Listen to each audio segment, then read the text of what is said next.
Bonsoir. Le logement social est-il devenu une malédiction au Cameroun? On est en droit de se poser la question au regard de la quasi-impasse dans laquelle se trouvent les acteurs du secteur, tant les solutions apportées jusqu'ici sont, pour dire le moins, largement insuffisantes. Ce mois-ci, le mensuel met les pieds dans les plats avec des questionnements sur le financement, la construction, la gestion locative et même l'avenir des structures en charge du développement du logement social au Cameroun. La SIC, la Maïture, le Crédit Foncier et autres ont-ils alors échoué dans leur mission? Beaucoup de Camerounais pensent que oui. Il y a quelques jours, un énième forum s'est tenu à Yaoundé sur l'habitat social avec un gros plan sur le financement de celui-ci. Les populations et autres observateurs restent toujours sceptiques quant aux perspectives liées à l'habitat social dans notre pays. Je signale que nous sommes en direct sur la CRTV et que les internautes sont priés de réagir à travers les réseaux sociaux, Twitter et Facebook notamment. Elvis Mbimba nous rejoindra tout à l'heure pour traiter vos contributions, les contributions des internautes à l'émission avec nos invités. Débat ouvert maintenant avec nos invités, un débat ponctué d'enquêtes, de reportages et de témoignages des victimes de l'insuffisance du logement social au Cameroun. Jean-Paul Missi, directeur général du Crédit Foncier du Cameroun. Bonsoir. Bonsoir. Gabriel Bengono, directeur général de la Société immobilière du Cameroun. Bonsoir. Bonsoir. Et le professeur Théophile Yengenmoyo, architecte urbaniste, président de l'Ordre des urbanistes du Cameroun. Vous êtes bien connu du public. Bonsoir également. Bonsoir. Alors, messieurs, c'est un débat sans langue de bois. Nous allons y aller, mais en attendant, je vous prie de suivre ce que dit le Camerounais lambda. Le logement social existe-t-il vraiment au Cameroun? C'est la question que nous lui avons posée. Parole au public.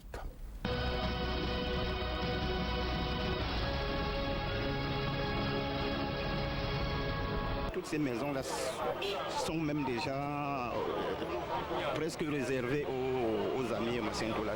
Je vous dis que ce n'est pas évident parce que c'est un circuit de mafieux, il faut que je vous le dise. Les conditions à remplir pour y accéder, pour avoir un logement, ce n'est pas à la portée de tout le monde. Le salarié de ma classe pouvait avoir accès à ce logement. Ce n'est pas facile même de s'approcher. Il y a une cousine qui est une cousine institutrice qui a habité à la Cité Verte, qui fait partie des Canstiques. Donc je pense qu'il y a des grilles adaptées à toutes les classes.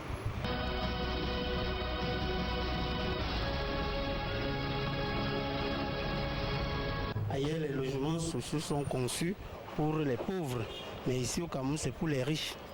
Depuis qu'on a construit, il y a eu les logements de l'Omnisport.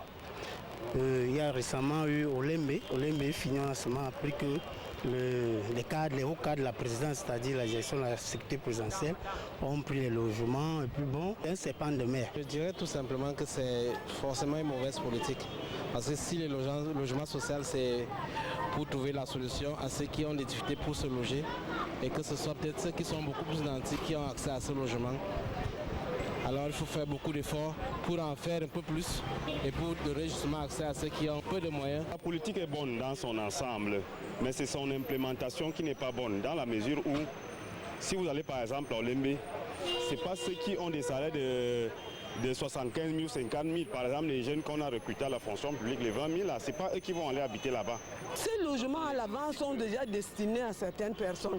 Soit une société prend tout, quand vous arrivez, on vous dit qu'on a tout pris. Vous allez commencer où? Vous connaissez qui, vous avez qui devant? Tu n'as personne devant, tu n'es rien.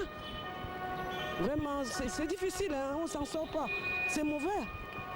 On va aller dans un logement social. La retraite, vous allez la passer dans une location sociale. C'est comment? On est où là?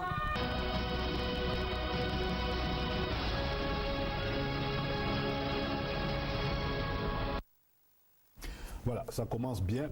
Monsieur le directeur général de la Société immobilière du Cameroun, Gabriel Bengono, vous êtes interpellé, tout autant que le directeur général du Crédit Foncier, en réaction à ce que dit cette dame et ces autres personnes qui ont parlé.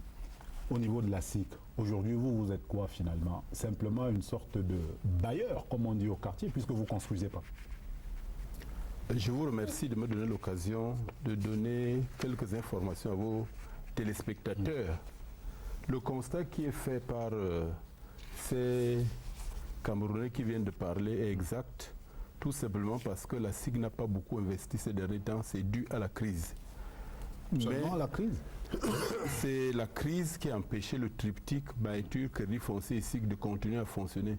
Mais au moment où je vous parle, les pouvoirs publics ont relancé cette collaboration. C'est pour cela que vous pouvez voir au Lembe, on a parlé de Lembe parce que c'est à Yaoundé, mais en Banga Bakoko aussi, à Douala. Et ça devrait se poursuivre dans les régions. Donc je voudrais dire déjà, pour expliquer aux uns aux autres qu'il y a deux types de logements qui sont mis à la disposition des consommateurs. Il y a les logements en location. Et je peux dire qu'à ce niveau, aucun autre bailleur ne pratique les mêmes prix que la SIC. Parce que les prix de la SIC sont des prix subventionnés. Parce qu'il faut bien comprendre que le logement social, ce n'est pas le logement du pauvre, c'est le logement subventionné par les pouvoirs publics. Et c'est le cas aujourd'hui.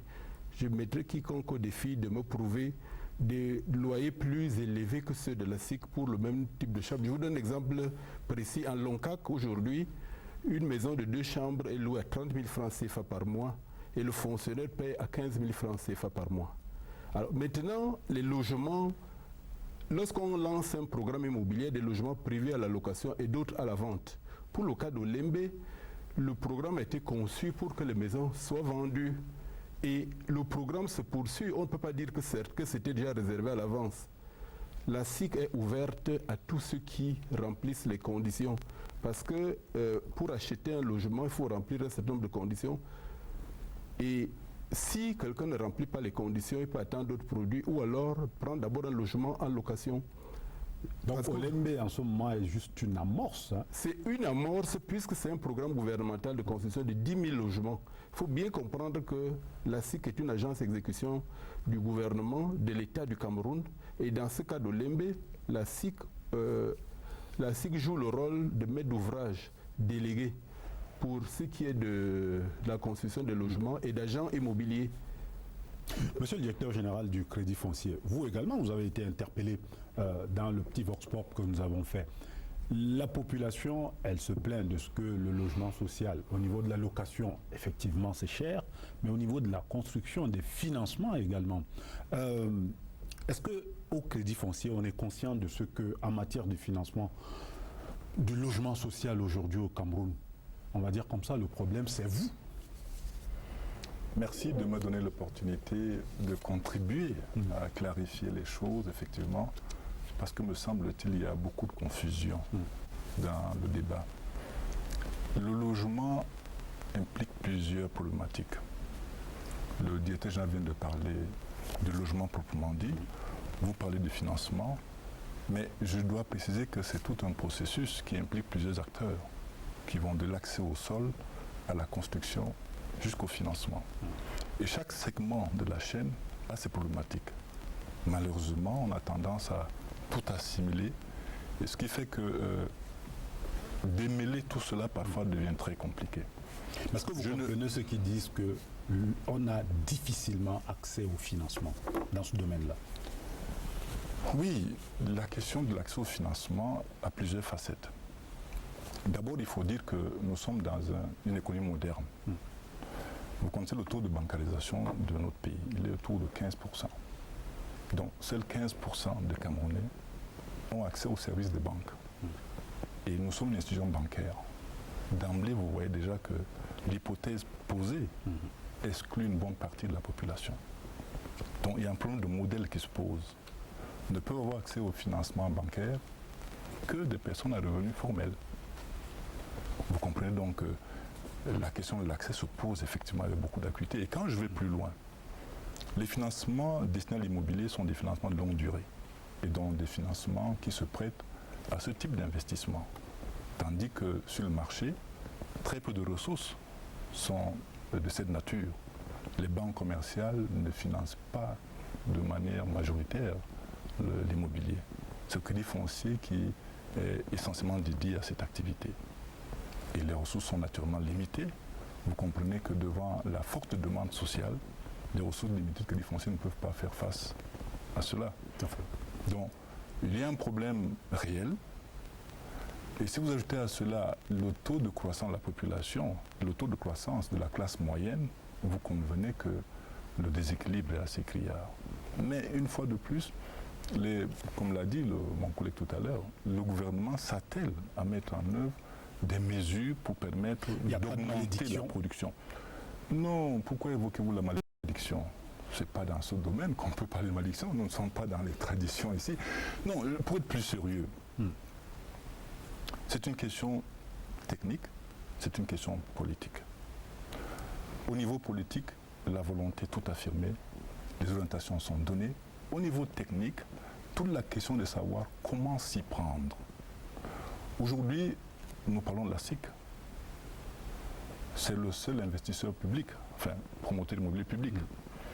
Mais ceux qui ont eu à aborder cette question l'ont en partie résolu en faisant de la promotion immobilière un métier où s'investissent les opérateurs privés pour avoir un effet de levier, un effet de masse au niveau de la production. La SIC aura beau mettre les moyens, elle ne peut pas faire face à une demande de 100 millions, de 100 000 habitants, de 100 000 logements, de 50 000 logements, etc.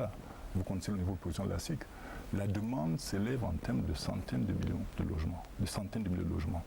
Et donc, l'une des solutions serait de promouvoir le métier de promotion immobilière, c'est-à-dire d'impliquer des promoteurs immobiliers dans la production de logements. L'apport du privé qui n'est pas encore, on va dire, conséquent. Qui n'est pas encore consistante parce que le promoteur immobilier privé, on va dire c'est quoi, une dizaine d'années, une quinzaine d'années, à peine. Souvenez-vous, le trio qu'il évoque, ce sont les années 70. Il est performant jusque dans les années 90. Donc 90 arrive la libération, bien entendu. 90 arrive la libération économique avec les options que nous connaissons, des engagements de l'État, implication du secteur privé. Et à ce moment-là, évidemment, les opérateurs privés commencent à émerger, mais se pose, aujourd'hui on le constate encore, un problème d'organisation, un problème de formation, un problème d'encadrement, qui sont autant de contraintes réelles pour le permettre de produire à grande échelle. Mais si vous ajoutez à cela les contraintes structurelles même du secteur, voyez-vous, je vous mets au défi d'obtenir un terrain du jour au lendemain. Le marché foncier est très peu structuré, il est assez rigide. Et donc, les promoteurs, leur matière première, c'est la parcelle, c'est le terrain. Si vous ajoutez à cela les autres contraintes procédurières, les lourdeurs administratives, vous avez réuni toutes les conditions qui créent l'inertie. En fait, vous donnez raison à ceux qui parlaient tout à l'heure. Non, je donne raison en partie, mais je dis que voilà les réalités contre lesquelles le gouvernement se bat, contre lesquelles les institutions sont en train de se mobiliser. Théophile Lingangoyo, vous êtes architecte. Il vous est arrivé de construire, de bâtir. Vous observez cette scène-là au Cameroun, on va dire la scène du logement social. Cette scène-là, elle existe vraiment? Est-ce que le logement social existe au Cameroun? Je pense honnêtement que, après avoir entendu le Vox Pop, et après surtout avoir analysé la scène sociale au Cameroun, que le logement social reste un leurre pour la majorité des Camerounais. Parce que voyez-vous, il faut d'abord définir ce que c'est que le logement social. Il faut absolument que l'État, dans un contexte comme le nôtre, puisse assister. Le directeur général de la SIC a dit que ce n'est pas le logement du pauvre. Ah non, lorsqu'on dit logement social, il s'agit du logement du pauvre. Le logement pour le plus grand nombre. Je pense que même au plus haut niveau, c'est comme ça que l'on l'entend. Social, ça veut dire qu'il faut que l'État assiste ceux du secteur pour que le prix du logement puisse baisser et être disponible pour le plus grand nombre. Monsieur le directeur général a dit tout à l'heure qu'il y avait un déficit énorme. On chiffre officiellement le déficit à près de 3 millions de logements au Cameroun. Et officiellement, c'est 1,2 million. Je me permets de compléter. Non. Officiellement. 3 millions. Officiellement. Officiellement. 1,2 million à peu près. Officiellement. Ça, ce sont les documents du ministère. Ce sont des documents officiels. Et je vous cite encore officiellement, il faudrait la construction de 150 logements par an. Pour les plus démunis, 150 000 logements par an pour pouvoir prétendre d'ici une dizaine d'années amorcer un début de solution. C'est la réalité, moi, c'est les chiffres que je retire. Pour vous, la situation est grave. La situation est extrêmement grave. Je pense que les directeurs généraux qui sont là, ce n'est pas de leur faute. Si la situation est telle qu'elle est, c'est parce qu'on ne définit pas à l'avance le problème à résoudre. La SIC existe depuis 1952. Ça fait 64 ans. 64 ans. Et en 64 ans, on n'a pas atteint 20 000 logements. Ça fait à peu près 300 logements par an. Vous voyez que le retard a été accumulé depuis des années. Comment voulez-vous qu'aujourd'hui, ils puissent rattraper ce retard? Et le problème est encore plus grave. Lorsque on prend le côté du financement du logement, comme beaucoup l'ont soulevé tout à l'heure, j'ai essayé de faire un petit calcul. Lorsque vous avez un jeune qui sort de l'école polytechnique, je m'excuse, ce n'est pas la publicité, ou de la faculté de médecine, de n'importe quelle grande école, il a un salaire d'à peu près 200 000 francs CFA. 210 000, 240 000, mais on est dans les mêmes zones. Dans un système d'économie libérale, et nous y sommes, on reviendra sur ce système-là pour voir les conséquences d'être dans le système d'économie libérale, vous devez consacrer à peu près 20 à 25% de votre salaire pour vous loger, pour vous nourrir, il y a un pourcentage qui est défini. Vous n'y échappez pas. Ce qui veut dire que s'il prend un logement de 35 millions, parce que 200 000 c'est quand même un haut cadre, ce n'est pas un cadre moyen, et ce n'est pas parmi les plus démunis. Donc on prend là quelqu'un qui est un haut cadre. Il va payer ce logement de 35 millions en 58 ans. Il a le temps de travailler, d'aller à la retraite. Bien sûr, en 58 ans. Et s'il a commencé à 25 ans, vous voyez bien qu'il finit le payer à 83 ans. Ce sont des chiffres, n'importe qui peut prendre sa calculette et calculer et tomber sur ce chiffre-là. Mais si vous prenez quelqu'un qui a 100 000, c'est-à-dire cadre moyen, vous comprendrez bien que ce ne sera pas en 83 ans.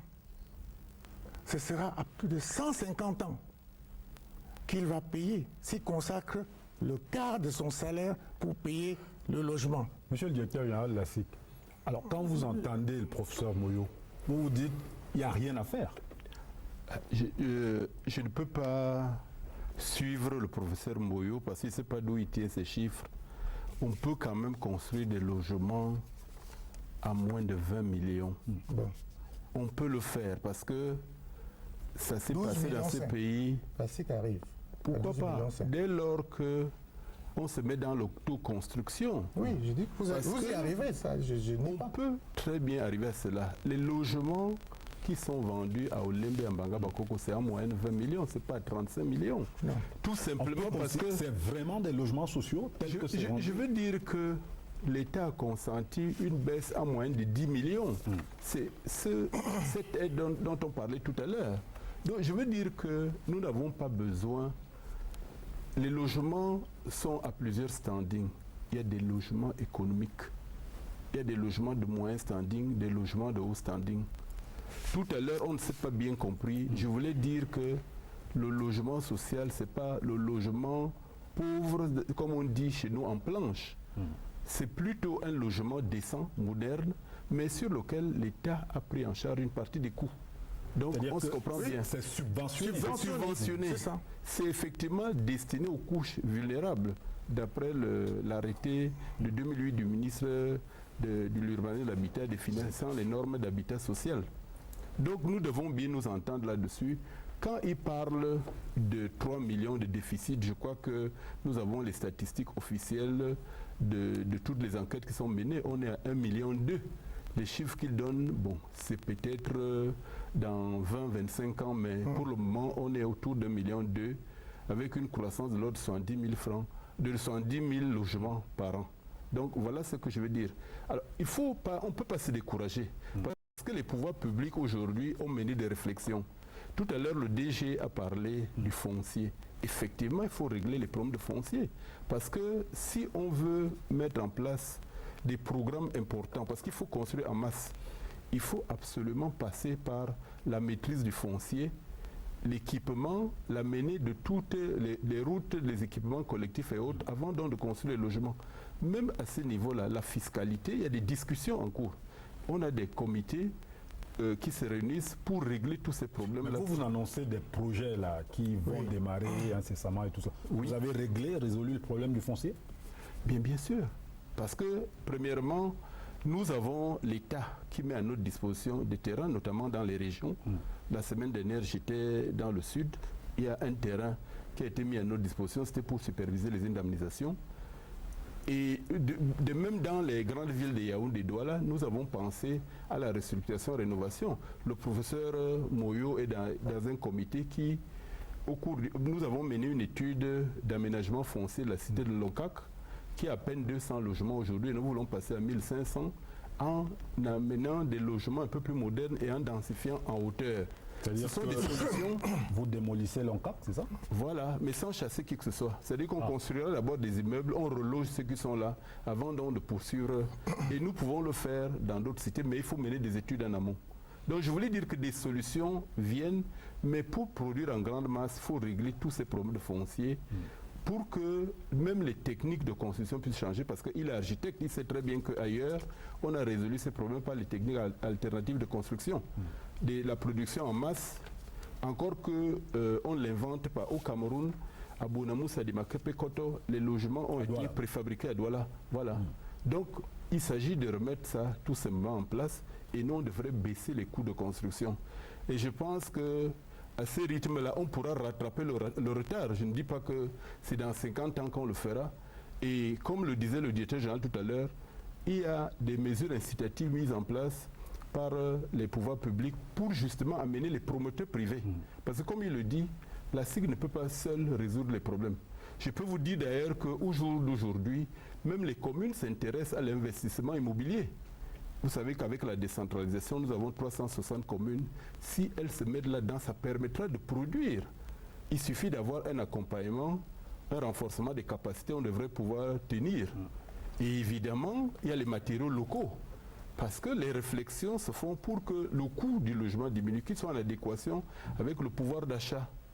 Sachant que chacun selon sa bourse, parce que quand on parle du financement, mais le banquier ne peut prêter qu'à celui qui peut rembourser.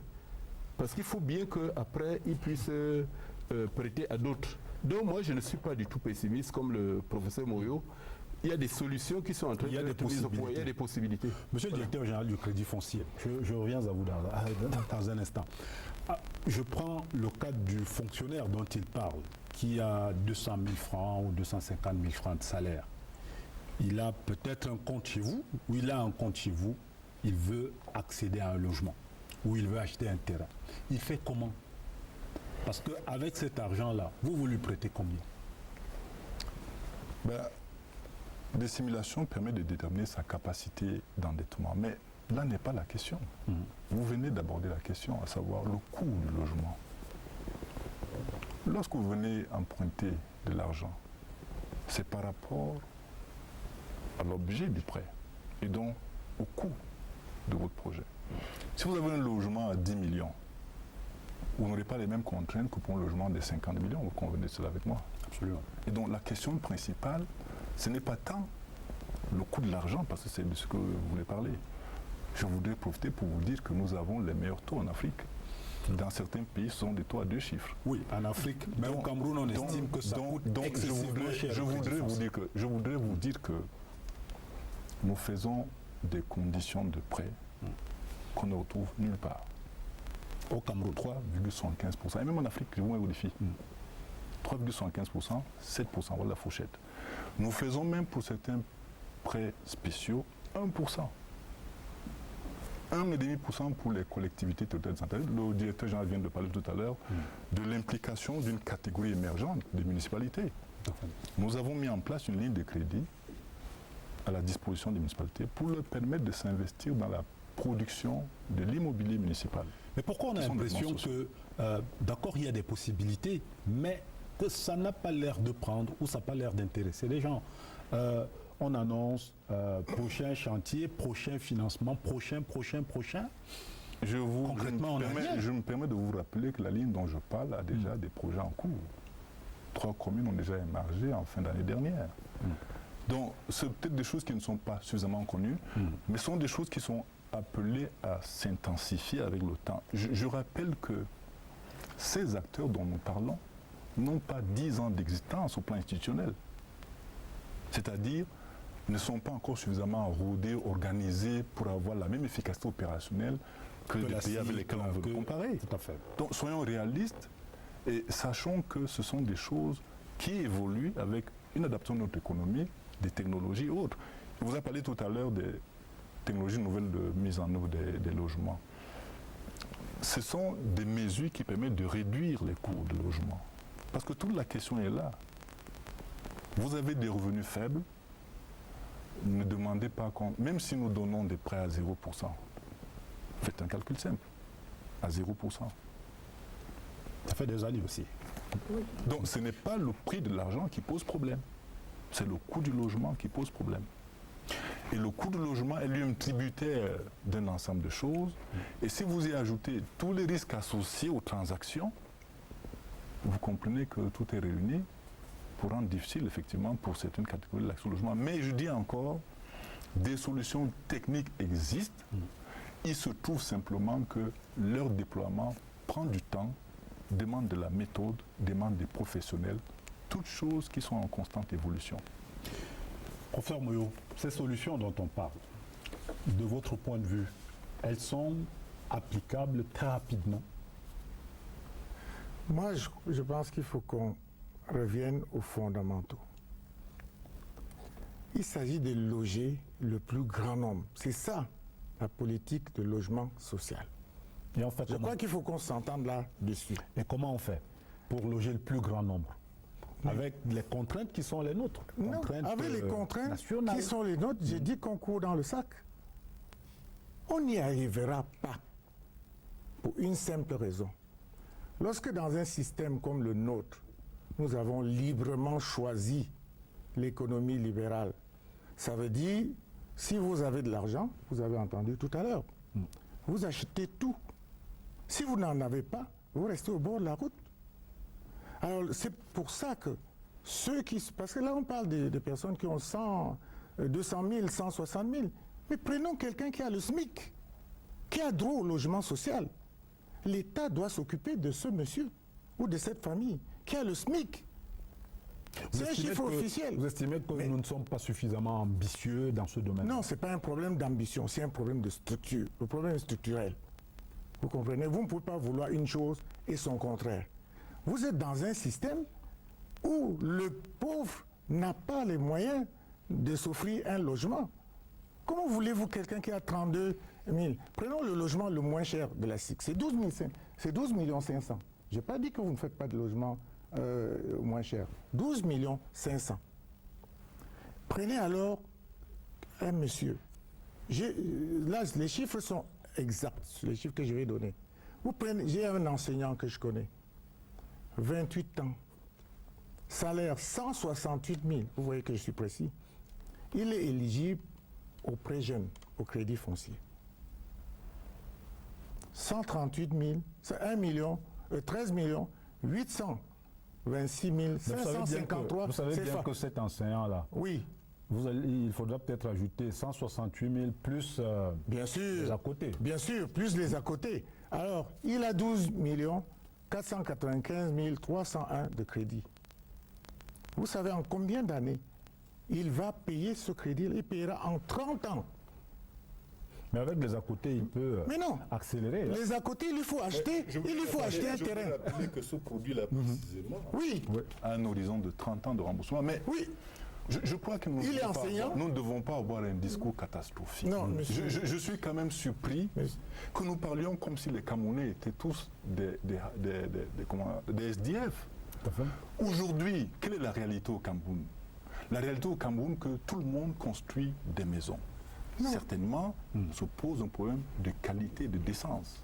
Mais construit quand même. Mais je voudrais rappeler que la plupart des Camerounais sont logés.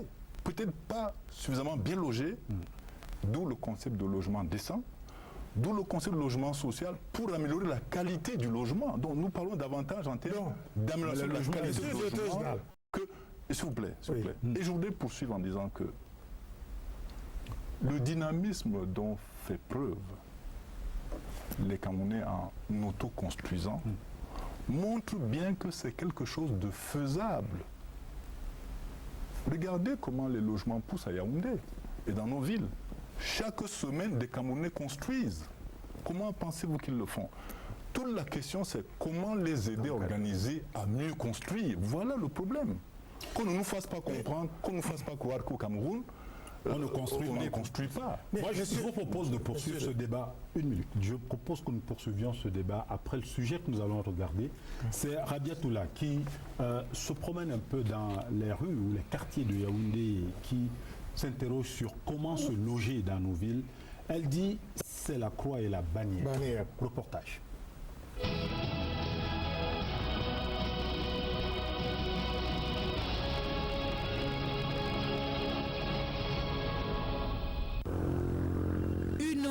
Plutôt pauvre face à une demande qui explose. Le Cameroun est en manque de toit. Le déficit, 1 million d'habitations. Selon les experts en la matière, une affaire d'argent d'abord. Les promoteurs immobiliers ont du mal à obtenir les moyens qu'il faut pour les logements qu'ils veulent. L'immobilier étant un métier nouveau au Cameroun, on n'a pas encore assez d'organismes financiers qui soient engagés à travailler dans ce secteur-là. On a bien sûr le crédit foncier et puis Shelter Afrique qui peut nous aider, mais il faut une taille critique en général pour pouvoir arriver à trouver un financement qui soit intéressant. Et cette taille critique n'est pas encore atteinte puisqu'il faut bien qu'on démarre dans nos activités. Donc nous sommes contraints de démarrer souvent par des petites opérations pour se faire une expérience, pour se faire la main. Et le fait est qu'une petite opération est entourée de ces contraintes également, les rend moins rentables à la réalisation, les rend plus complexes à la réalisation. Moi, je travaille sur un projet d'écoquartier et une centaine de logements dans la banlieue de Yaoundé. Le crédit foncier peut nous donner 500 millions de francs en tant que promoteur. Un tel projet, par exemple, on pourrait aller sur l'ordre de 1 milliard, 1,5 milliard. Besoins et contraintes existants, voire croissants. Le dur accès au financement s'accompagne d'autres goulots d'étranglement, au rang desquels les pesanteurs administratives perdent temps considérable. Le temps d'avoir cet argent est trop long parce qu'il y a trop de procédures, il y a trop d'interventions au gouvernement. S'il y a une banque de l'habitat qui fonctionne directement avec les promoteurs, ça va faciliter toutes ces transactions. Donc, le crédit foncier va bien, mais toujours, il y a l'intervention du gouvernement. Donc, si le crédit foncier peut fonctionner comme un banque de l'habitat, comme ça, comme je vois dans des différents pays, sans l'intervention du gouvernement, je pense que ça va aller bien. La maison qui coûtait à 2013 à Limbe à 50 000 est maintenant à 100 000.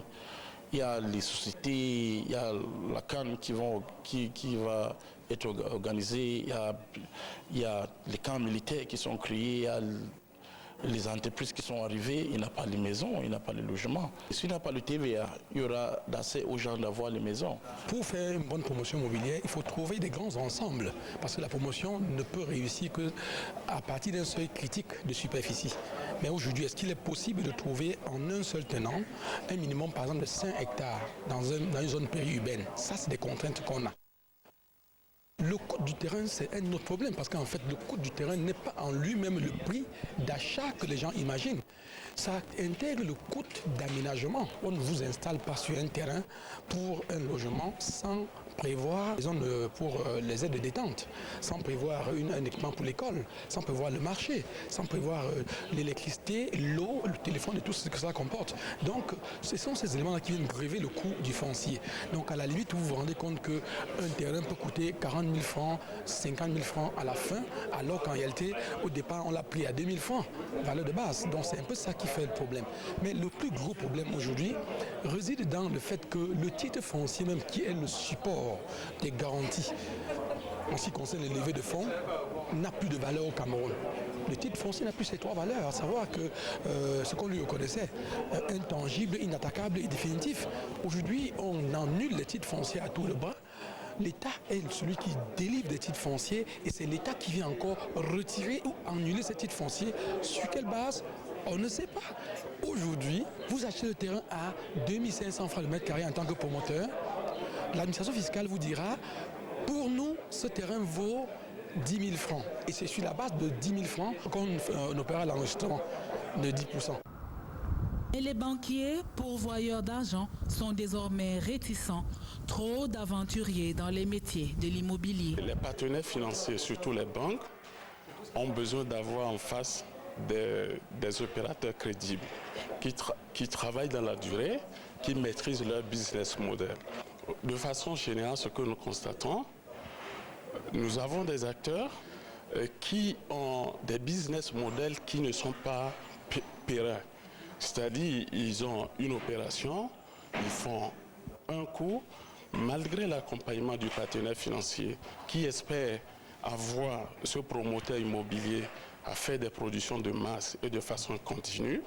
On constate que peut-être 3, 4 ans et 5 ans pour commencer un projet immobilier, finir la construction et vendre, juste après, ce promoteur immobilier, il disparaît du marché. Du coup, nous, partenaires financiers, on sent comme un perpétuel recommencement. Il n'y a pas un transfert, le transfert de technologie, le transfert des bonnes pratiques que nous apportons à travers nos financements ne reste pas malheureusement pour une production continue. Conclusion, des logements sociaux qui naissent mais restent inaccessibles à la cible première, la classe moyenne. Le mètre carré en zone urbaine qui gagne en valeur au fil des jours et plus que jamais le citadin lambda qui n'a pas accès au toit de son choix.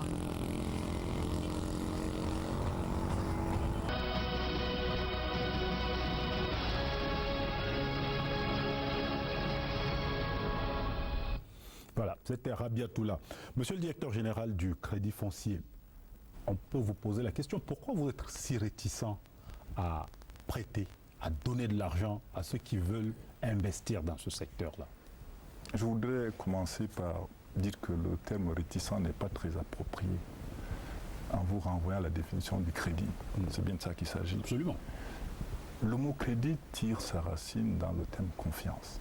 C'est-à-dire que nous engageons une relation de longue durée où je mets à vos dispositions des ressources et en contrepartie, vous prenez l'engagement de me le rembourser. Vous n'avez pas confiance aux opérateurs économiques qui évoluent dans ce secteur-là aujourd'hui? Ce n'est pas en ces termes que la question se pose. La question se pose en termes de risques.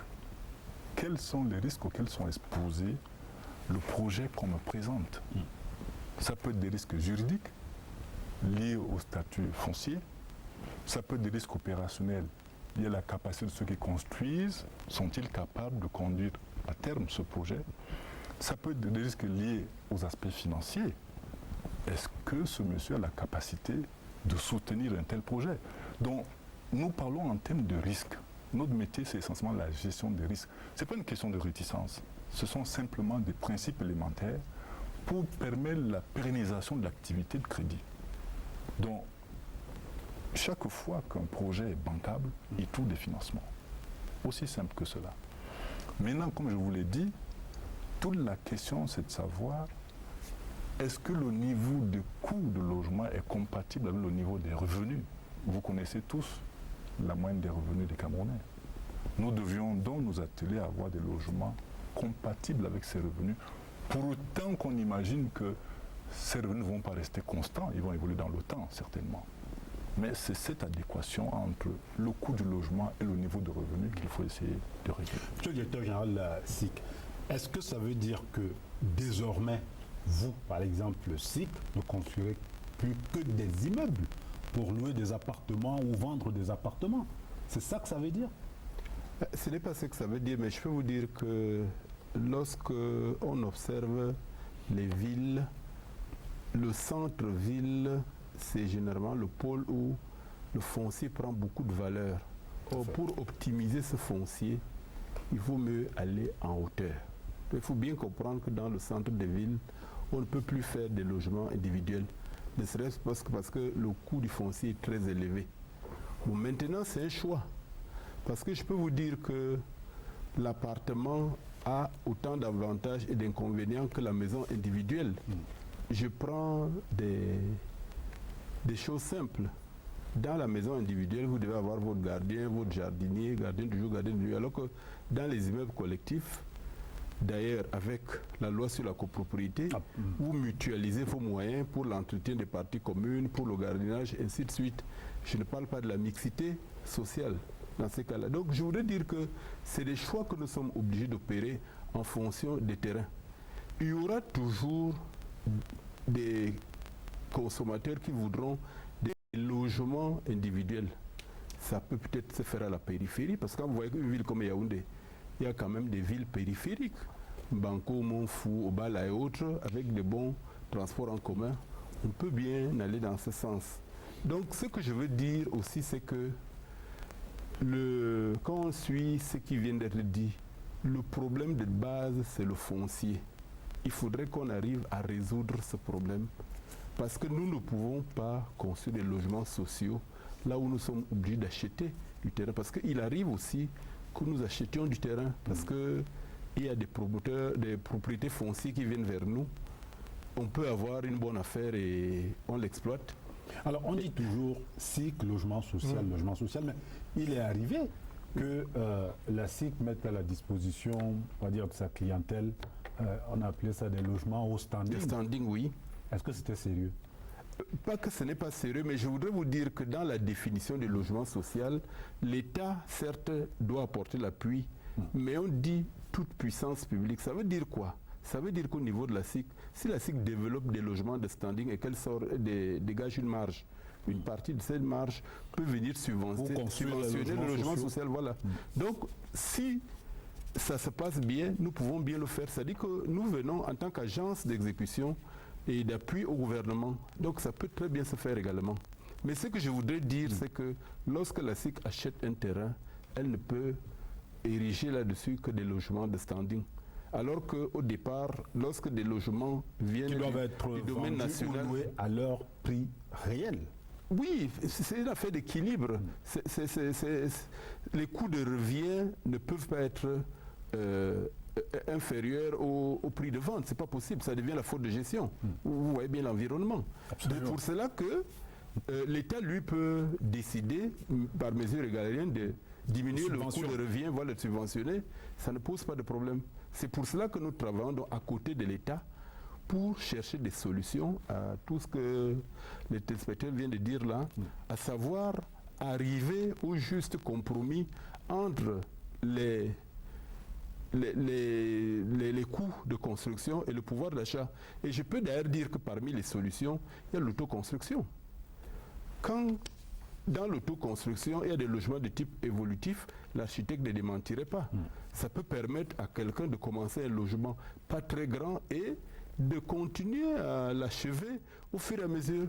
Ça, ce sont des solutions qui sont vues ailleurs avec des lots maïtures, parce que c'est comme ça que ça commence, que quelqu'un acquiert son terrain et commence à construire. Mais il y a besoin d'un encadrement aussi pour éviter les édifices qui s'écroulent, ainsi de suite. Je voudrais précisément dire... Oui, très rapidement, je vais passer la parole au professeur Mohamed. Allez-y. Oui. Cette question de logement social, il y a plusieurs acteurs qui peuvent y intervenir. Nous avons évoqué tout à l'heure les municipalités. Comme vous le savez, dans certains pays, c'est même la compétence exclusive des municipalités de produire des logements sociaux, notamment en France. Tout à fait. Donc des mécanismes sont mis en place et ce que j'évoque est tout à fait récent. Il faut bien comprendre qu'avec la décentralisation, c'est quelque chose qui va se renforcer. La deuxième chose que je souhaitais dire, je crois savoir, je me permets de l'évoquer ici, que le ministère de l'Habitat est en train de réfléchir sur un concept qu'on appelle coopérative d'habitat. C'est un concept qui permet de contrôler les difficultés que nous évoquons, à savoir l'incapacité de certaines personnes à accéder au crédit, à accéder à un logement, faute de moyens suffisants, faute de ressources formelles, par une mutualisation, l'appartenance à une coopérative, à une mutuelle, qui se substitue à l'individu pour couvrir, donc offrir une garantie collective à chacun de ses membres et permettre ainsi d'engager la coopérative par rapport au même principe qu'on a dans les coopératives en matière agricole, par exemple. C'est le même principe de solidarité qui permet donc à cette catégorie de bénéficier des prêts. Et ce concept, me semble-t-il, pourra certainement être une des réponses pour cette couche particulière, notamment avec tous ces métiers que nous connaissons et qui ont des revenus informels. Donc, les solutions existent, simplement que leur mise en œuvre, qui intervient dans un contexte particulier et qui sont innovants, demandent d'être conduites de manière prudente et graduelle. Et donc, nous nous attendons pas à avoir une explosion de solutions magiques. Ce sont des choses qui évoluent. Ça va se faire graduellement. Graduellement. Professeur Moyo, vous observez, encore une fois, je le dis, cette scène-là, le logement social. Bon, votre voisin et puis celui d'en face de vous également dit, vous êtes trop pessimiste. Les solutions qu'on évoque ici, vous pensez vraiment qu'elles sont viables, applicables? Il y a des possibilités, effectivement. C'est-à-dire, lorsque je regarde le passage que vous avez projeté tout à l'heure, vous voyez qu'il y a des logements qui sont construits dans toutes les villes du Cameroun. Mais vous voyez qu'il y a des logements de plusieurs catégories. Essayez, vous savez, ça, je ne dis pas que ça m'amuse, mais vraiment, on est dans des problèmes énormes. La crise de logement n'est plus un hasard. Lorsque vous nous entendez parler ici, on a l'impression que c'est même quelque chose de nécessaire pour la survie du secteur. Comment voulez-vous qu'un individu qui n'a comme moyen de subsistance que son petit salaire, le petit revenu, c'est-à-dire, dans le meilleur des cas, il y a le SMIC, 35 000 francs CFA. Qu'est-ce que vous voulez faire pour lui? Ça veut dire que, je vous ai dit que c'était structurel. Ça veut dire que c'est la structure de notre société, la façon dont nous avons conçu notre société, de la façon dont nous la vivons, qui crée la crise de logement. Lorsque j'ai parlé de 3 millions tout à l'heure, j'avais pas tort. La crise de logement, elle est qualitative, elle est quantitative. Lorsque vous joignez les deux... 3 millions, c'est ce que vous mettez bien avec... sûr, parce que lorsque vous vivez dans un taudis, vous n'allez pas me dire que vous êtes logé. Les enfants de la rue, ils dorment dans des fûts. Il n'y a personne qui dort à l'extérieur ici au Cameroun. La crise de logement est là. Mais je dis aussi une chose. Monsieur le directeur l'a souligné tout à l'heure. Vous savez, lorsqu'il parle du problème foncier, mais il a raison.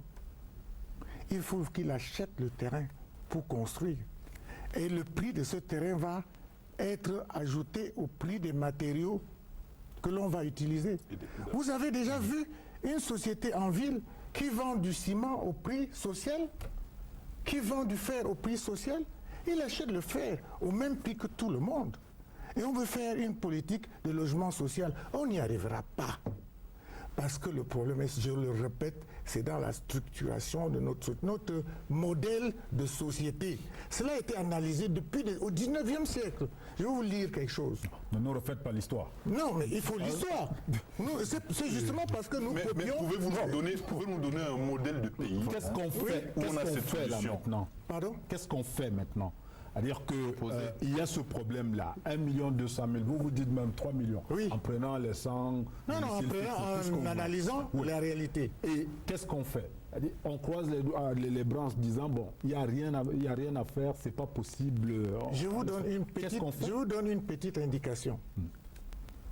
bientôt, il y aura des matériaux qui vont rentrer au Cameroun sans frais de douane. Vous voyez de quoi je parle? Vous voyez de quoi je parle? La situation va s'aggraver.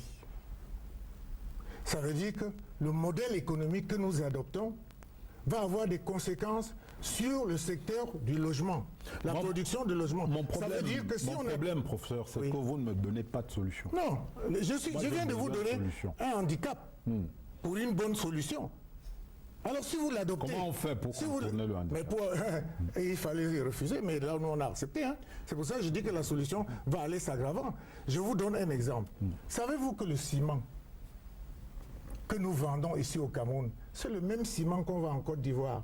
Vous pouvez m'expliquer pourquoi en Côte d'Ivoire le sac de ciment coûte moins cher qu'au Cameroun, alors que l'ouvrier ivoirien a un salaire supérieur à l'ouvrier camerounais dans la production du ciment? Voilà des pistes de solutions. Ça veut dire qu'il faut regarder de ce côté-là. Il faut baisser le coût du matériau. On ne baisse pas le coût du matériau dans un système d'économie libérale. Ça veut dire que j'ai ma marchandise, je la vends au prix qui me permet d'avoir le bénéfice. Vous avez compris que sur le plateau, on parle de taux de rentabilité, on parle de capacité de remboursement, mais on est loin d'une politique sociale. Mais nous parlons aussi, s'il vous plaît, des mesures d'accompagnement de l'État pour permettre à certaines catégories d'accéder au logement. Mais cette catégorie-là, ça ne peut être qu'une catégorie qui est plus de 60 000 francs de salaire, c'est-à-dire dans les 80 000. Donc, nous, on parle de ceux qui ont moins de 35 000, parce que quand on a le SMIC, on est déjà un privilégié au Cameroun. Si je vous comprends. Ceux qui n'ont rien, qu'est-ce que l'État va faire pour eux? C'est pour ça que l'État met en place des structures pour pouvoir aider ceux qui n'ont rien à avoir le minimum, à ne pas vivre dans la détresse. C'est de ceux-là qu'on parle. C'est ça le logement social, la politique sociale, même en matière de santé. C'est donner des médicaments aux personnes qui ne peuvent pas l'acheter pour qu'ils puissent se soigner. Si on prend le cas de la SIC, est-ce que la SIC doit construire pour le fonctionnaire, pour la Bayam Selam du marché central ou du marché Mokolo, pour, disons, le SDF, en fait, pour tout le monde? La SIC ne peut pas telle qu'elle est là maintenant. Et donc la question, je vous la repose, on fait comment la solution? Ça veut dire que les structures en place sont inadaptées pour résoudre les problèmes qui sont posés à la base. Bon, je comprends que ils vous ont dit qu'ils ne peuvent pas construire des logements sociaux. Non, ce n'est pas que je n'ai pas de solution. Ah, vous savez, hein, 84, j'ai fait 1974. J'ai fait un mémoire sur le logement social, 74. Donc je sais de quoi je parle. Et lorsque je lis tous les grands, tous ceux qui écrivent sur le logement social, on arrive à la même conclusion. Je voulais vous lire un texte écrit au 19e siècle tout à l'heure. Il arrive à la même conclusion. Non, ça remonte à Mathusalem, là. Non, c'est pas Mathusalem. C'est la même conclusion. Mais je voudrais dire qu'il faut quand même être au courant de toutes les initiatives que prend le gouvernement. Je voudrais ici, peut-être que ce n'est pas connu, parce que c'est encore une opération pilote. Le gouvernement, à travers le MINDU, a mis une ligne de crédit d'appui aux promoteurs immobiliers privés qui s'essayent à la position de logement social. Le mot est utilisé à dessein parce que j'ai dit c'est une opération pilote. Oui, monsieur le directeur général, ce sont ces promoteurs immobiliers privés là qui se plaignent de ce que l'argent n'est pas disponible. C'est pour remplir des conditions. Les conditions sont telles que ils ne pourront pas construire des logements pour les plus pauvres. On est ici pour parler des logements sociaux. On ne veut pas les aventuriers aussi. Non. On va partir, il n'y aura pas les logements. J'étais en train de dire, le directeur général du Crédit Foncier, j'étais en train de dire que j'ai des solutions. Le gouvernement a amorcé une série de dispositifs expérimentaux pour aguerrir la réponse du gouvernement. Nous avons parlé des municipalités tout à l'heure. Nous avons parlé des collectivités décentralisées, notamment à travers les programmes municipaux. Je parle en ce moment de la ligne d'appui aux promoteurs immobiliers privés pour les accompagner. Le colloque a mis en relève justement toutes ces préoccupations. Il y a tout un plan de renforcement des capacités des promoteurs pour les amener à mieux être organisés. Ça veut dire qu'il y a plein d'aventuriers là-dedans? vous savez, je ne vous apprends rien. Prenez tous nos secteurs d'activité. Un vrai professionnel est d'abord soucieux de la pérennité du métier. C'est le premier critère pour savoir qui est professionnel. Lorsque vous avez des investisseurs opportunistes qui ne veulent que mener une opération lucrative, instantanée et disparaître, très rapidement, nous ne parlons pas de professionnels à ces conditions-là. Donc, ceux qui sont soucieux de la pérennité de leur métier, ceux-là, oui, il faut les accompagner. Et donc, c'est pour cela que ces mesures sont prises. Mais comme je l'ai dit, ce sont des approches innovantes qui doivent être renforcées, raffermies. Nous parlons de logements sociaux. Qu'on me dise quel est le pays au monde qui a totalement réglé ce problème. Qu'on me donne un seul cas. Aucun pays. C'est une question. C'est une question. Totalement réglée. C'est une question, s'il vous plaît. C'est une question fondamentale. Elle est préoccupante, certes. Mais chaque pays essaie, par rapport à son contexte, de trouver des approches adaptées. Et donc, pour ce qui nous concerne, il me semble que les propositions qui sont faites, les opérations pilotes qui sont menées, doivent nous permettre à terme d'avancer. Il suffit simplement que tous les acteurs concernés se mettent ensemble, avancent et intègrent les activités. Nous avons encore quelques problèmes d'organisation, quelques problèmes de coordination, de cohérence, et peut-être aussi d'encadrement juridique, parce que toute activité qui n'est pas encadrée présente des sources importantes de risques. Donc, ce sont ces mesures-là sur lesquelles il faut mettre l'accent qui permettront d'amorcer des solutions durables. Monsieur le directeur général, toujours sur le financement, je m'en voudrais de ne pas vous entendre sur ces préoccupations-là des fonctionnaires, des travailleurs, sur, ils le disent comme ça, leur argent, logé au crédit foncier, c'est-à-dire que tous les mois on leur prend de l'argent, ils sont un peu actionnaires de votre banque. Et donc, ils devraient être des privilégiés quand il faut donner du crédit, justement. Vous évoquez là une question très controversée, effectivement. D'abord, reprécisons les termes. Actionnaire veut dire j'ai une part du capital. Bon, c'est façon de parler. Deuxièmement, ce n'est pas leur argent au sens où on l'entend. Je voudrais rappeler que la contribution est instituée par une loi. Absolument. C'est une taxe parafiscale. Et si je vous donne la définition de l'impôt, pour autant que je me souvienne, c'est un prélèvement sans contrepartie directe. C'est-à-dire que c'est une contribution. Et de ce point de vue, effectivement, et là je peux être d'accord avec cela. Vous les comprenez quand même. Le crédit foncier est la manifestation suprême de la solidarité nationale. C'est-à-dire que le législateur a voulu que chaque citoyen apporte sa contribution pour permettre au gouvernement de mener précisément des actions politiques vis-à-vis de cette cible, notamment la plus fragile. C'est ça le principe de base. C'est ce que voulait le législateur. Maintenant, il faut dire que ça fait quand même 40 ans que le crédit foncier a été créé. Les conditions de sa création ne sont plus les mêmes aujourd'hui. Les choses ont évolué. Donc, sans doute y a-t-il nécessité de faire évoluer la définition. Et là encore, je dis, ce sont des dossiers qui sont sur la table du gouvernement. Le ministre des Finances en a parlé encore récemment. Donc, je pense qu'il n'y a nulle part une solution toute prête qu'il suffit de déployer pour régler tous les problèmes. On capitalise les expériences au fur et à mesure. Voilà, me semble-t-il, le vrai débat. Comment faisons-nous pour trouver les meilleures pratiques et permettre de régler progressivement les problèmes? Monsieur le directeur général, là, c'est justement dans les solutions. Tout à l'heure, vous parliez d'une possibilité de densifier certaines de vos cités en matière de logement.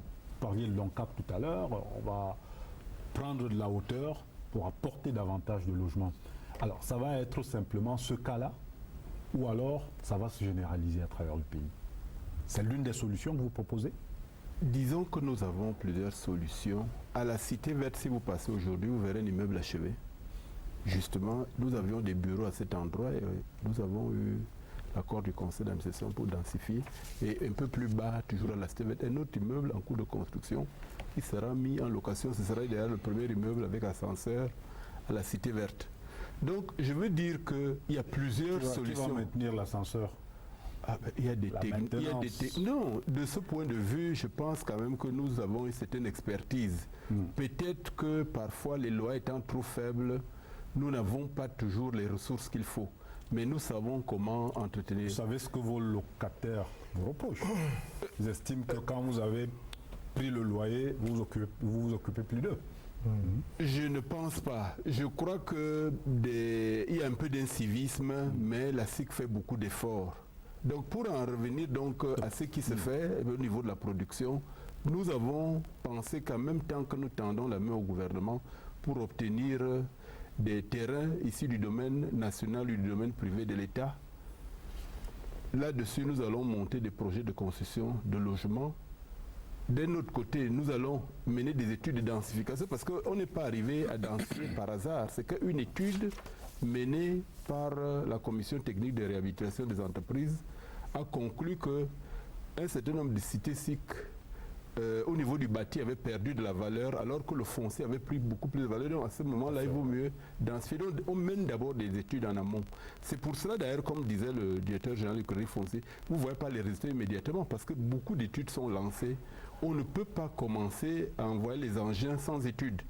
Parce que c'est l'étude qui permet de savoir où on va et ressortir même un équilibre entre les coûts de revient et les loyers ou les prix de vente proposés après. Donc nous avons une gamme de solutions. D'ailleurs, nous sommes en train d'aller dans les régions. Parce qu'on nous reproche souvent de notre travail à Yaoundé Douala. Dans les régions, je peux vous citer Saint-Mélima, Kribi, Bafou Sambamenda, Garoua Maroua, où des terrains ont été donnés par le ministère des domaines du cadastre des affaires foncières et pour lesquels des projets sont en train d'être montés. Donc nous allons continuer dans cette voie. Et je vous ai dit tantôt qu'il y a des communes qui viennent vers nous par rapport à une ligne de crédit qui a été mise en place entre le crédit foncier et le FECOM. Nous allons les accompagner techniquement parce que nous n'avons pas vocation à aller rester là-bas. On les accompagne au niveau des études, du suivi des travaux et de la formation du personnel à la gestion parce que les communes ne vont pas vendre. Elles vont mettre ces logements en location parce que beaucoup de fonctionnaires aujourd'hui vont dans certains arrondissements, mais il n'y a pas de logement. Donc là-dessus aussi, nous, dès que quelqu'un nous tend la main, nous nous mettons ensemble pour discuter et travailler ensemble. Donc je veux dire que de ce point de vue, nous devons trouver des solutions au déficit, parce que le déficit est réel, tout ce que nous avons suivi là. Mais c'est autour de plusieurs solutions que nous verrons, parce que c'est ce qui s'est passé ailleurs. Donc de ce point de vue, je ne partage pas le pessimisme du professeur. Non, pas du tout. Je pense que peut-être dans un an, vous nous appellerez autour de ce plateau et vous pourrez vous montrer concrètement ce qui a pu être fait. On prend date. Je signale que nous allons recevoir tout à l'heure Elvis Mbimba sur ce plateau qui a recueilli pour nous et pour vous surtout les réactions de nos amis internautes, ceux qui essaie d'inonder les réseaux sociaux parce que cette émission-là est également suivie à ce niveau-là. Elvis Mbimba sera avec nous dans un mois. Mais le temps pour nous également de donner la parole on en parlait tout à l'heure, à un promoteur immobilier privé qui parle de ses problèmes, qui parle de ses difficultés et qui dit que ce métier-là, bien qu'il soit un métier d'avenir ici, que ce métier-là n'est pas du tout facile à exercer chez nous. Suivons plutôt, il s'appelle Germain Piusna.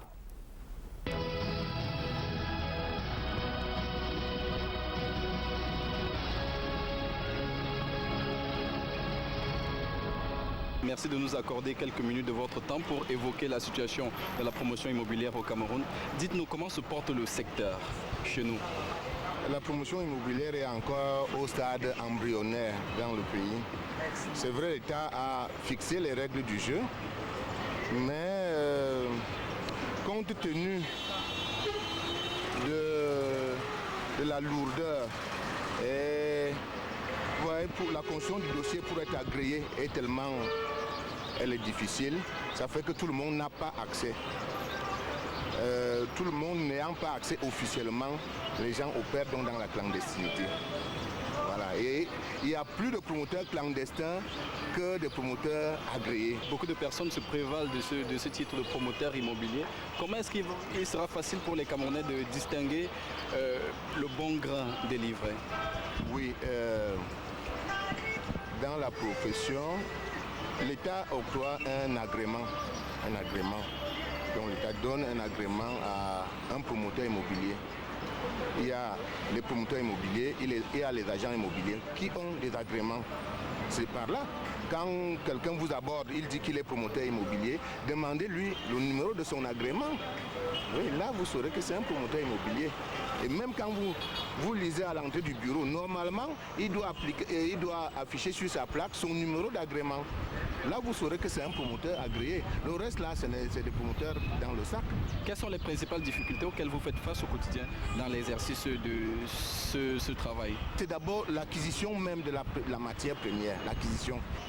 Mais maintenant, la difficulté, c'est déjà avoir ce site, et deux, avoir le financement.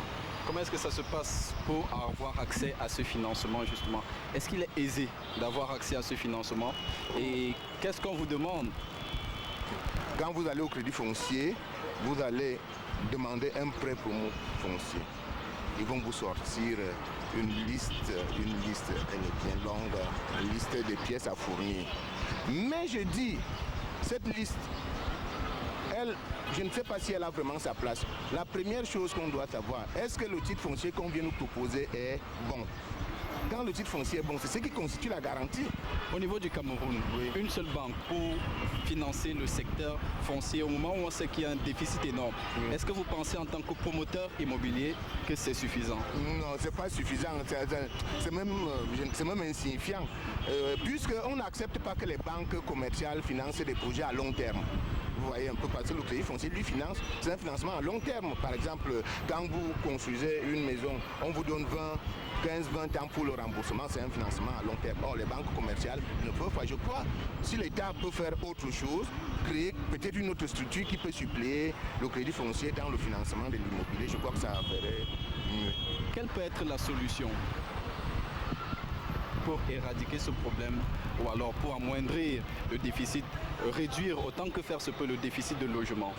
Déjà qu'on nous donne les moyens, nous les promoteurs. Vous voyez, l'État n'a que deux structures. Il y a la SIC et la MAETU. C'est insuffisant, ça ne peut pas. Je sais qu'il y a déjà une subvention au MINDU qui vient en aide aux promoteurs privés. Mais ce n'est pas ça, ça ne peut pas résoudre le problème. Ça ne peut pas résoudre le problème. Nous, les promoteurs privés, il faut que l'État nous aide à avoir accès aux prêts bancaires.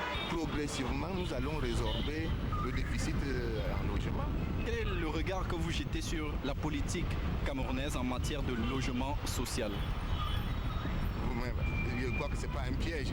Vous-même, vous trouvez que est-ce que le logement social existe même? C'est pratiquement insignifiant. Mais est-ce que ce cadre existe vraiment? Vous avez vu dernièrement au Lembe. Vous-même, vous avez vu les qui habitent là-bas.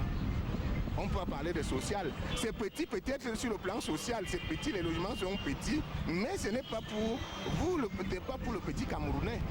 Donc, parler de logement social, il faut que l'État s'implique vraiment.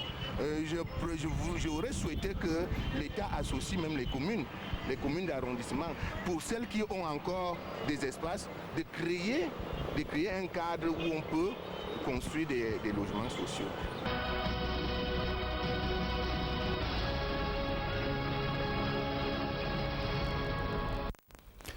Voilà, Germain Pius-Nga, promoteur immobilier, interviewé par Oswald Medung. C'était l'autre invité de la soirée dans cette émission mensuelle. J'ai le plaisir d'accueillir Elvis Mbimba qui monitorait les réseaux sociaux depuis le début de cette émission. Nous allons en discuter tout à l'heure. Elvis, bonsoir. Bonsoir, Ibrahim Chérif. Mais le temps pour moi de passer la parole au professeur Moyo. D'un mot.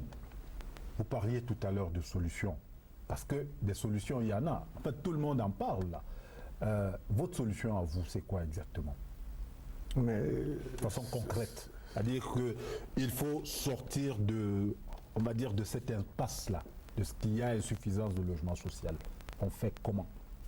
Il faut d'abord se rendre compte qu'il y a le logement social à définir. Tant sur le plan, il faut définir la quantité de logements qu'il faut construire. Il faut définir la qualité de logement qu'il faut construire. Parce que ce n'est pas parce que vous avez un logement à Olembe ou à tel endroit que vous pouvez dire que ce sont des logements sociaux. Là, on voit bien qu'il faut régler le problème du foncier. Mais la loi foncière au Cameroun est antisociale. Si vous n'avez rien, vous ne pouvez pas acheter un terrain. Même les fonctionnaires qui ont quelques moyens, ils ne peuvent pas s'acheter un terrain. Donc, on a privatisé le domaine privé de l'État. Régler le problème du foncier. Oui. Quoi d'autre? C'est ce qu'il faut d'abord, c'est-à-dire changer les dispositions de la loi foncière. Permettre par exemple à la SIC de disposer d'une réserve foncière. L'État n'a plus de réserve foncière. Vous pouvez circuler dans des contrées, vous partez de Yaoundé, vous arrivez dans certaines zones où vous circulez mais en train, vous faites 4 km, vous êtes sur le terrain d'un monsieur qui a le titre foncier. 4 km par train, c'est beaucoup. Hein? Donc on règle il faut régler le problème foncier. Il faut voir comment on va faire pour avoir les matériaux moins chers. Ça veut dire... Ça devrait se jouer au niveau des taxes. Des taxes, du système d'échange qu'on doit mettre en place. C'est-à-dire si on peut avoir le ciment à un prix, disons, social, il faut le définir. Ça veut donc dire qu'il faut baisser les taxes. Il faut produire localement. Dans le matériau local. Le matériau local. Mais ça aussi, il faut faire un peu d'anthropologie pour savoir quel type d'espace. Parce que monsieur le directeur m'a un peu inquiété tout à l'heure lorsqu'il m'a dit qu'on va construire en hauteur. Donc c'est vrai que si vous n'avez pas assez de terrain, vous êtes obligé de construire en hauteur. Mais vous avez bien vu que construire en hauteur ne diminue pas le nombre de personnes qui vont habiter dans ce logement. D'où des problèmes d'anthropologie de l'espace. Ce qui veut dire qu'il faut savoir quel type d'espace vous proposez aux gens. Attendez quelques années, une année, même pas plus, pour voir les dégâts que vont causer les personnes qui habitent à Olembe au niveau de l'urbanisation de Yaoundé. Quoi, vous voulez Ce dire sera que terrible. Nous ne pouvons pas vivre dans des immeubles? Non, mais vous voyez bien que le matin à 7 h, vous ne circulez plus. Et Olembe n'est pas encore habité. Vous pensez qu'est-ce qui va se passer d'ici un an? Comment vous allez circuler dans la ville? Parce que les 15 000, même si on construit les 5 000 logements d'Olembe, si vous prenez une moyenne de 5 personnes par logement, vous êtes à combien? Vous êtes à 25 000. C'est toute une ville. Mais ça, on n'y a pas pensé. Donc vous avez des problèmes qui sont en train de rentrer en connexion les uns et les autres qu'il faut résoudre. Je ne dis que c'est là. Ce n'est pas que je suis pessimiste. Donc il y a quand même des solutions. Il y a des solutions. Alors, je vais donc passer maintenant la parole à Elvis Mbimba. Voilà, vous étiez là. Voilà, vous regardiez l'émission avec nous. Nous avons de nombreuses réactions. Beaucoup de questions posées par les internautes ont déjà trouvé des réponses ou des esquisses de réponses, mais je vais revenir sur quelques questions qui sont récurrentes, notamment à l'endroit du directeur général de la SIC. Il y a tellement de questions sur l'attribution des logements de la SIC, au point où on se demande si ce n'est pas si clair les critères. Et puis je vous donne un exemple. Quelqu'un dit: pourquoi vous préférez donner des logements de la SIC à un cadre ancien qui a un grand salaire et des personnes moins riches qui touchent qui sont des jeunes travailleurs et qui ont des salaires modestes ont difficilement accès à ces logements de la SIC? C'est une question, par exemple, qui revient tellement, et je vais vous la poser directement, si vous voulez bien. Monsieur le directeur général, c'est le 2 poids 2 mesures là, dont on parle régulièrement à la SIC. Je crois que ce qui se passe, c'est la gestion de la pénurie. Actuellement, nous n'avons pas une offre en logement. Je peux vous dire d'ailleurs que les dernières statistiques nous amènent à voir que la plupart du temps, ces 3 dernières années, 95% des clients qui ont de nouveaux contrats sont des régularisations de sous-location. Nous n'attribuons pratiquement plus les logements. Or, il y a à peu près 30 ans, lorsqu'on a conçu les cités, Biémassi, Bonamoussadi et autres, il y avait des commissions d'attribution et on a toujours privilégié les jeunes qui viennent sur le marché parce qu'ils sont dans le besoin. Donc je voudrais dire à l'internaute que ce problème devrait passer vraiment dans les poubelles de l'histoire dès lors que nous allons augmenter la production de logements. Parce qu'au jour d'aujourd'hui, la SIC doit s'engager dans la production en masse de logements. C'est dans combien d'années? À partir de l'année prochaine, vous verrez, puisque le plan stratégique de développement de la SIC vient d'être adopté par le conseil d'administration, et nous savons où aller. Alors, parlant du futur, justement, il y a un internaute qui parle des prévisions du DSE, qui a des prévisions dans le DSE par rapport à des projections de logements disponibles, de terrains accessibles. Je pose la question aux deux directeurs généraux. Vous pensez que ces prévisions qui sont dans le DSE seront atteintes un jour? Est-ce que nous serons un jour à la hauteur de ces provisions-là? C'est-à-dire qu'en 2020 ou 2035, on devrait pouvoir 100 000 logements. Ce qu'il faut d'abord dire, c'est que cette production n'est pas la seule production de la SIC. D'ailleurs, ça me donne l'occasion de revenir sur les chiffres que le professeur Moya a évoqués tout à l'heure, lorsqu'il parlait de 20 000 logements produits depuis la naissance de la SIC. Il faut y ajouter les logements produits sur les parcelles de la Maïture. Il faut y ajouter les logements financés par le Crédit foncier. Il faut ajouter les logements construits par des entreprises publiques. Donc, faisons attention aux statistiques que nous avançons. Pour revenir à l'objet de 100 000 logements dans le DSE, là également c'est le même principe. Il s'agit d'une agrégation de la production des différents intervenants soutenus par le gouvernement. Entendons-nous bien. Et lorsqu'on évoque ces initiatives, c'est vrai qu'il y a quelques difficultés qui ralentissent le rythme d'exécution. Mais il n'en demeure pas moins que ces projets vont se réaliser parce qu'ils sont déjà inscrits. C'est dommage que nous n'ayons pas sur la table un représentant du ministère de l'Habitat, mais je sais qu'il y a des projets qui sont en cours. J'ai cru avoir suivi il y a quelque temps que le ministre de l'Habitat était à 100 000 ou à Boulevard, je ne sais plus très bien, lancer des logements avec des Marocains à Doha. Je sais qu'il y a aussi une initiative du côté du sud-ouest ou de l'ouest, et le directeur dans la SIC évoquait tout à l'heure les logements qui sont prévus dans. Il y a tout un programme. Mais entendons-nous bien, lorsque un projet est annoncé, il faut savoir qu'un projet a un cycle de vie. Qu'on lui laisse le temps de mûrir. Tout à fait. Il y a un cycle de maturation de projet qui va de l'idée de projet à l'exécution, avec éventuellement même vous intégrer la durée de recherche de financement. Donc, malheureusement, chaque fois que, c'est peut-être un problème de communication, chaque fois qu'on annonce un projet, on pense qu'il va s'exécuter le lendemain. Alors, une question peut-être à l'expert avant de revenir à vous pour la toute dernière. Monsieur l'architecte humaniste, on vous pose la question, les coûts de construction sont devenus assez élevés aujourd'hui. On veut savoir combien coûte une maison de 2 chambres, un salon, une cuisine. Il s'appelle Constant Gérard Bagano. Il veut savoir pour un petit travailleur comme lui, combien coûte une maison de 2 chambres, un salon, une cuisine. 2 chambres, un salon, une cuisine. Vous la construisez cette maison-là à combien? C'est ce qu'il demande. S'il n'a pas de moyens, s'il n'a aucun moyen, combien ça coûte? Oui, mais ça dépend.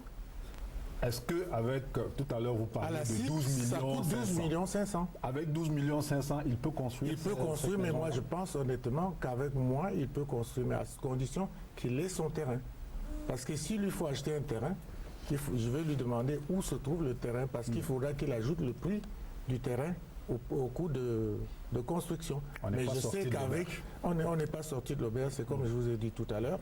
Mais je pense que lorsqu'il s'agit de logement, un produit se définit, il se caractérise. De quoi parlons-nous?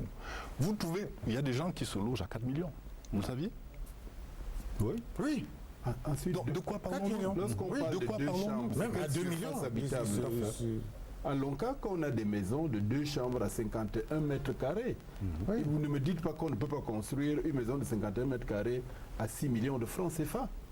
Ça, c'est possible. Donc, la première question, c'est de dire quel logement voulons-nous? C'est ce que j'ai posé comme question. Ensuite, qu'est-ce qu'il veut comme lorsqu'on a le format du logement, le coût est déduit, on sait pour qui il peut être accessible. Donc, je crois que nous devrions serrer les problèmes et ne pas... Notre ami internaute, je crois qu'il a sa réponse. Et je termine par cette dernière question. Lorsque cette émission sera achevée, pensez-vous qu'il y a une solution véritable pour le pauvre Camerounais en matière de logement? J'affirme. Là, on va faire un tour de table. Donc, Jean-Paul Missi du Crédit foncier. J'affirme sans embâche que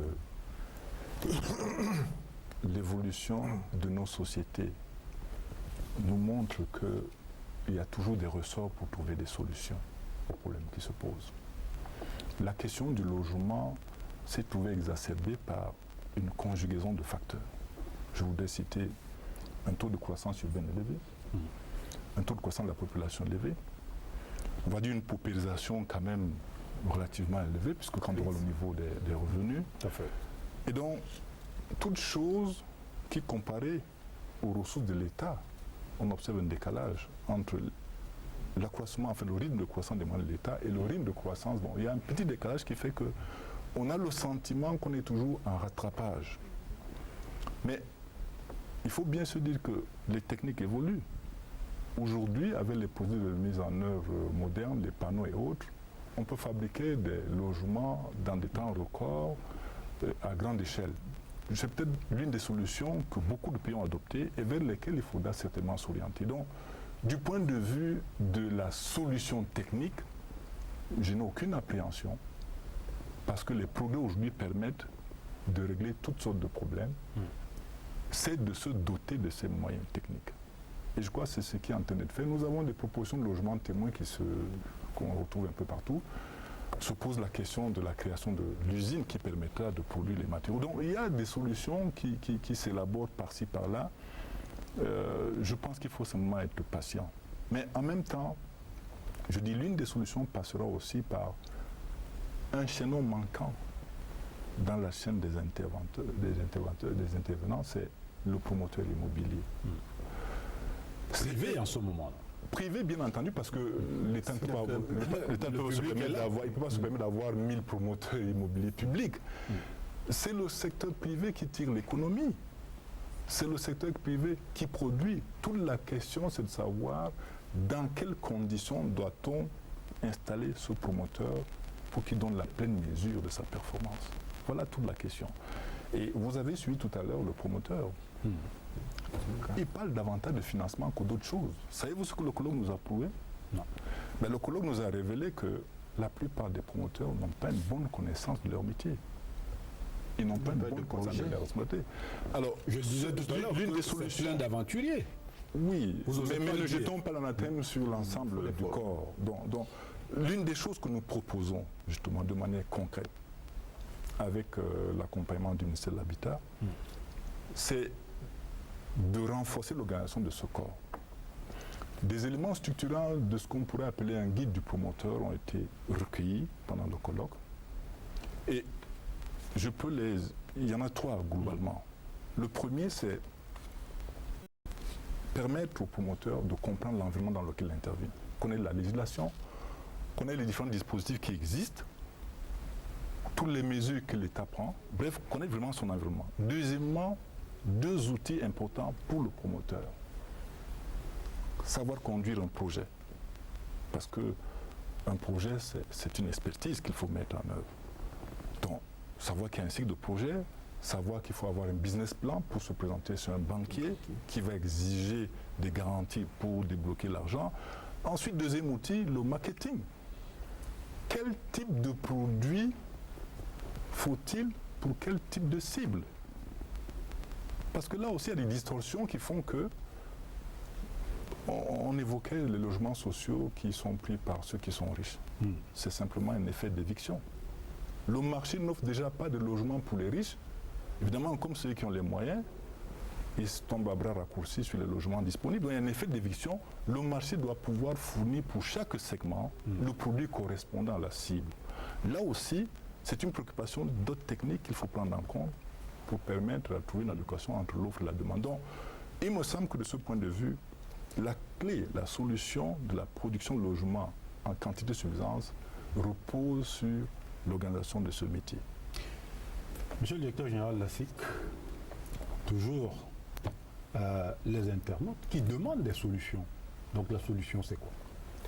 Voilà une solution qui est donnée après le colloque qui nous a réunis sous l'initiative du Crédit foncier dernièrement. C'est donc de former les promoteurs immobiliers. Parce que beaucoup rentrent dans ce métier sans savoir de quoi il s'agit. Et au-delà des promoteurs privés, nous avons parlé tantôt des collectivités territoriales décentralisées qui ont un rôle important à jouer. Parce qu'avec la décentralisation, ces collectivités auront des moyens. Donc elles devraient pouvoir suivre pour qu'on augmente Construire dans la le construction, logement parce qu'il faut une construction de masse, c'est de ça qu'il s'agit. Parce que lorsqu'on aura construit en grande quantité, même ces prix-là, avec l'économie d'échelle, vont baisser. Et comme je le disais tantôt, si au niveau de la SIG, nous pouvons gagner de l'argent sur les logements sociaux, nous pouvons subventionner le logement social. Ça peut se faire par tout autre organisme public. Et c'est ça qui permettra donc de créer une solidarité et qu'on ne voit plus les riches venir prendre les logements prévus pour les couches vulnérables. Je crois que c'est faisable. Étant entendu aussi que lorsque on commence sa carrière, on ne peut pas être propriétaire, on commence par être locataire. C'est ce que tout un chacun fait. Donne le temps de se préparer, d'avoir une épargne et de choisir même le modèle, parce que quelqu'un peut se proposer plutôt à l'autoconstruction au lieu d'acheter un logement. Ce sont toutes ces mesures qu'on devrait accompagner pour que la production puisse augmenter, que nos villes soient un peu plus belles. Parce que vous parlez de la production de logements. Lorsque nous regardons nos quartiers insalubres, mais il y a quelque chose à faire à ce niveau, au niveau de la restructuration, la rénovation urbaine. Lorsque nous avons parlé de l'OCAC tout à l'heure, pour nous, c'est un projet type qui nous permettrait donc de voir ce qui peut être fait, même dans des quartiers où il n'y a pas la SIC. Ça permet d'améliorer la sécurité, d'apporter des équipements qui font et ainsi de suite. Donc je pense que de ce point de vue, les pouvoirs publics prennent beaucoup d'initiatives. Peut-être qu'il n'y a pas assez de communication. C'est pour cela que nous vous remercions pour l'initiative prise aujourd'hui, pour commencer à expliquer, parce que après ce débat, peut-être qu'il y aura d'autres questions, mais nous serons toujours présents pour répondre et donner les explications qu'il faut. Il faut continuer d'expliquer. Alors, professeur Moyo, on a parlé de solutions tout à l'heure. L'internaute, lui, également veut être rassuré. C'est vrai qu'il y a des problèmes, mais on peut quand même en sortir. Moi, j'aimerais qu'on écoute plus les internautes, qu'on écoute plus ceux qui ont intervenu tout à l'heure dans le reportage. Et on se rend bien compte qu'aujourd'hui, on est en 2016. Je ne sais pas ce qui va se passer dans les 5 prochaines années au niveau de la construction des logements, mais il y a l'histoire. L'avenir se dessine à partir de l'histoire. Si nous n'avons pas pu, depuis 2009, construire le logement qui était prévu pour 2013, ce qui va nous être difficile avec les temps difficiles qui approchent, parce que la situation économique ne s'améliore pas. Il y a quand même des possibilités d'accélération. Non, je parle de la situation économique de nos pays. Tout le monde sait que, par exemple, le prix du pétrole a baissé, donc nos revenus ont baissé. Tout le monde sait que ceux qu'on appelle les promoteurs immobiliers ne viennent pas dans cette profession pour perdre de l'argent. Ce sont d'abord des hommes d'affaires. Tout le monde sait que le matériel et les matériaux de construction vont devenir de plus en plus chers. Je ne vois pas ce qui peut faire dans un proche avenir que ces matériaux-là puissent baisser. Tout le monde sait que la population camerounaise va augmenter de façon exponentielle, et particulièrement dans nos villes. Tout le monde sait que le prix du terrain coûte de plus en plus cher. Mais voyons, la situation est celle-là. Puisque la population augmente de plus en plus, la plus grande majorité de cette population vit de plus en plus dans la détresse. Et c'est pour eux qu'il y avait cet élan de solidarité lorsque l'État a décidé que tous ceux qui travaillent doivent participer à l'effort national par le crédit foncier. Participer à l'effort national, ça veut dire quoi? Ça veut dire que ceux qui cotisent le plus vont permettre à l'État de donner des moyens à ceux qui n'en ont pas pour pouvoir mieux vivre, pour pouvoir construire, pour pouvoir mieux se soigner, pour pouvoir aller à l'école, pour pouvoir créer des emplois. Mais aujourd'hui, nous apercevons que les missions qui étaient celles-là ont des difficultés à être remplies. Ce n'est pas la faute des dirigeants, c'est la faute de la structure dans laquelle nous vivons. À Yaoundé, je peux vous dire, on construit de plus en plus. Mais regardez nos collines, regardez toutes ces grosses bâtisses. Pourquoi tant d'immeubles, pourquoi tant de bâtisses? Alors qu'il y a des quartiers populaires où les gens vivent dans des taudis de misère. Il faut essayer de rééquilibrer cette situation-là. Et ça va prendre du temps. Ce n'est pas une course de vitesse. Changer un système économique, ce n'est pas facile. Parce qu'il y a des gros intérêts en jeu.